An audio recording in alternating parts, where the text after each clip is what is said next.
Martin, kasama ko ngayon ng isa sa mga talagang nagpakitang gilas ngayong araw na si Gia Makilay. Isa siyang rookie from the Letran Lady Knights. Gia, kanina tinanong kita, paano yung ginagawa mong preparation? Paano ka nagpe-prepare? Kasi syempre, as a rookie, bago ka pa lang sa Lady Knights, hindi mo pa ganun kakapa. Pero sa pinakita mong performance, grabe. So can you share kung paano mo pinaghahandaan bawat laro?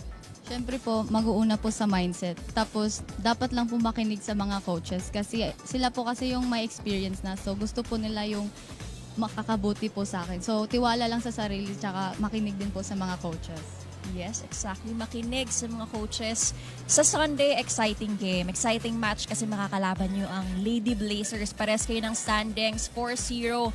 Sa ano pa yung aabangan namin? Ano yung dapat namin na makita sa inyo sa Sunday? Siguro po paghahandaan po namin, lalong-lalo na po sa depensa. Kasi number one po kasi yung sinasabi ni Coach O sa amin na things na may control kami, serve, receive, tsaka defense po. So pagtsatsagaan po talaga namin yung binil.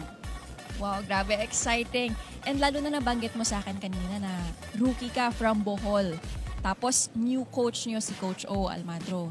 Knowing Coach O, talagang grabe talagang best coach so far, di ba? So, buti hindi ka nahirapan mag-adjust yun sa sistema ni Coach, sa dating sistema, lalo na rookie ka at hindi ka pa ganun ka sanay pa.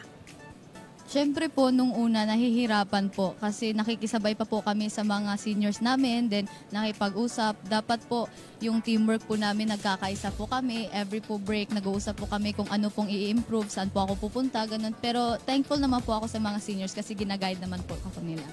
Yes. And may gusto ka bang batiin, Gia? Yung family mo and your relatives, your friends? Now it's your time. Hi ma, sa akong pamilya diha, Makilang family, sa akong kauban po di ay Israel your family gikan sa Ormoc City.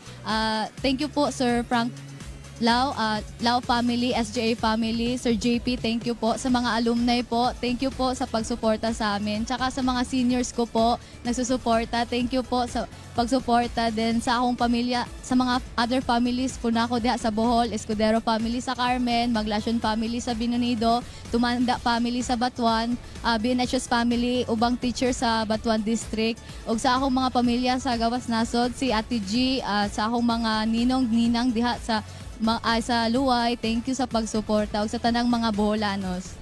Thank you so much, Gia. And again, congratulations. Balik sa inyo, Martin and Anjo. Maraming salamat. Our love, proud Bohol.